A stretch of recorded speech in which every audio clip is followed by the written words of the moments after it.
નમસ્કાર મારા વહાલા વિદ્યાર્થી મિત્રો, આજે વાત કરીશું ધોરણ 10 વિષય ગુજરાતીના કાવ્ય નંબર 1 વૈષ્ણવ જન કાવ્યના સ્વાધ્યાયનું સંપૂર્ણ સોલ્યુશન કરીશું, જે તમને પરીક્ષાની અંદર ખૂબ ઉપયોગી નીવડશે।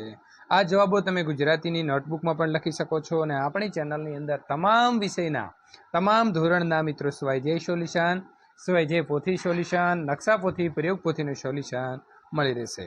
તે મેળવવા માટે ચેનલને ખાસ સબસ્ક્રાઇબ કરી તમારા મિત્રો સુધી આ વિડીયો શેર કરવાનો ભૂલશો નહીં। કાવ્યનું નામ લખશો વૈષ્ણવજન। સાહિત્ય કૃતિનો પ્રકાર છે પદ। આ કાવ્યના કવિ છે નરસિંહ મહેતા અને આ કાવ્ય શામાંથી લેવામાં આવ્યો છે તો નરસિંહ મહેતાના જે શ્રેષ્ઠ પદો છે એમાંથી લેવામાં આવેલું છે। પ્રથમ વાત કરીશું સ્વાધ્યાયનો પ્રશ્ન નંબર 1। નીચે આપેલા વિકલ્પમાંથી સાચો વિકલ્પ પસંદ કરી ખરાની નિશાની કરો। તો નીચેનામાંથી કઈ બાબત વૈષ્ણવજનને લાગુ પડતી નથી? તો અભિમાની હોય છે આ વાત લાગુ પડતી નથી। વાચ કાચ મન નિર્મળ રાખે એટલે શું? તો વાચ એટલે વાણી, કાચ એટલે ચારિત્ર અને મન એટલે મન, મનને જે સ્થિર રાખે છે। તો સાચો જવાબ શું આવશે? સી આવે છે। એક વાક્યની અંદર ઉત્તર લખો। પ્રશ્ન નંબર 2। સકળ તીર્થ તેના તનમાં રે, આ પંક્તિનો તમારે અર્થ જણાવવાનો છે। તો સકળ તીર્થ તેના તનમાં રે પંક્તિનો અર્થ થાય છે કે વૈષ્ણવજન પોતે જ એક તીર્થરૂપ હોય છે। પ્રશ્ન નંબર 2। મોહ માયા કોને સ્પર્શી શકતો નથી? તો મોહ માયા વૈષ્ણવજનને સ્પર્શી શકતો નથી। પ્રશ્ન નંબર 3। નીચેના પ્રશ્નોના 2-3 લીટીની અંદર જવાબ આપો। કોના દર્શન કરવાથી 71 પેઢી જે છે તે તરી જાય છે? તો જે વૈષ્ણવજન મોહ માયાથી પર હોય, જેના અંતરમાં દ્રઢ વૈરાગ્ય હોય, જેનામાં લોભ કે છળ કપટ ન હોય, જે કામ ક્રોધ ઉપર વિજય પ્રાપ્ત કર્યો હોય, જેનું ચિત્ત હંમેશા રામના નામના સ્મરણની અંદર લીન હોય, તેના તનમાં તમામ તીર્થો રહેલા હોય છે। એવા વૈષ્ણવજનનો દર્શન કરનારને 71 પેઢી જે છે તે તરી જાય છે। પ્રશ્ન નંબર 2। પરસ્ત્રી જેને માતરે, આ પંક્તિની સમજૂતી આપો।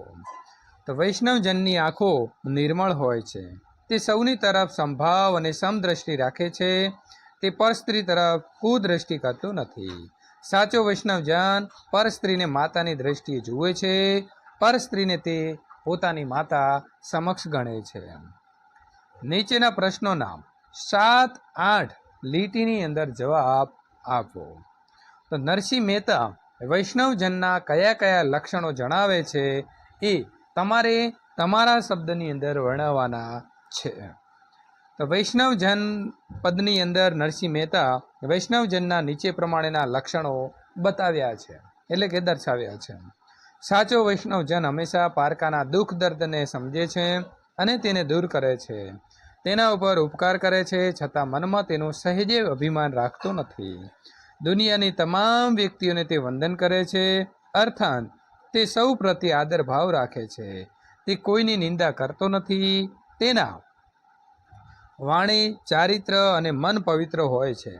સાચા વૈષ્ણવજનની નજરમાં સૌ સમાન છે અને તેમણે ઈચ્છાઓનો ત્યાગ કરેલ હોય છે, તે પરસ્ત્રીને માતા સમાન ગણે છે, ક્યારેય અસત્ય બોલતો નથી અને બીજાના ધનને હાથ પણ તે અડાડતો નથી, તે મોહ માયાથી પર હોય છે અને તેના અંતરમાં દ્રઢ વૈરાગ્ય ધ્યેય હોય છે અને ચિત્ત હંમેશા તે રામ નામના સ્મરણની અંદર જ લીન હોય છે, તે નિર્લોભી અને નિષ્કપટી હોય છે, તેણે કામ ક્રોધ ઉપર વિજય મેળવેલો હોય છે।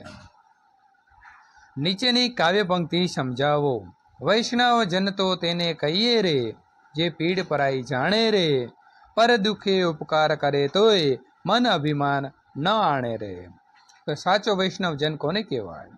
જે પારકાના દુઃખ દર્દને સમજે, તેનાથી આદ્ર થઈ જાય, તેના દુઃખ દર્દ દૂર કરીને જ જંપે, આ એક પ્રકારનો ઉપકાર ગણાય છે, પરંતુ તેના ઉપર ઉપકાર કર્યાની સંભાનતા ન રાખે અને મનમાં તેના ઉપર ઉપકાર કર્યાનું અભિમાન પણ લે નહીં। હવે આપણે જોઈશું શબ્દાર્થની સમજૂતી।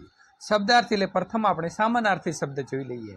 વિદ્યાર્થી મિત્રો ખાસ તૈયાર કરી લેવા, જેના કારણે બોર્ડની પરીક્ષામાં કોઈ પણ પ્રકારની તમને કચવાટ ન રહી જાય। જન એટલે માણસ અથવા તો વ્યક્તિ। સકળ, સકળ એટલે બધું અથવા તો સઘળું. પીડ, પીડ એટલે પીડા અથવા તો દુઃખ. પરાયું તો બીજાનું અથવા પારકું. તૃષ્ણા, તૃષ્ણા એટલે શું થાય? લાલસા અથવા તો ઈચ્છા.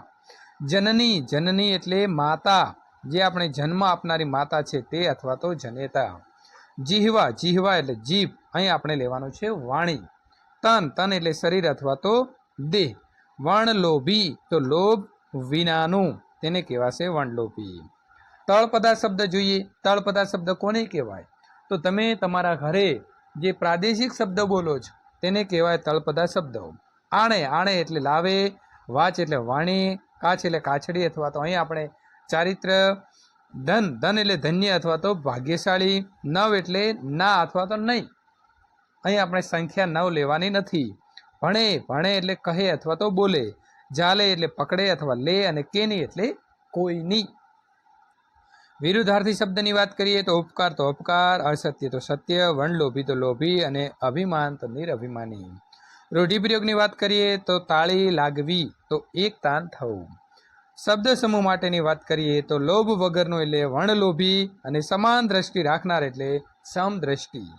તો મિત્રો અહીં આપણે સંપૂર્ણ જે છે તે સોલ્યુશન પૂર્ણ કરીએ છીએ. આ પ્રકારના સોલ્યુશન મેળવવા માટે અહીં આપેલી એન્ડ સ્ક્રીન ઉપર ક્લિક કરીને મેળવી શકો છો.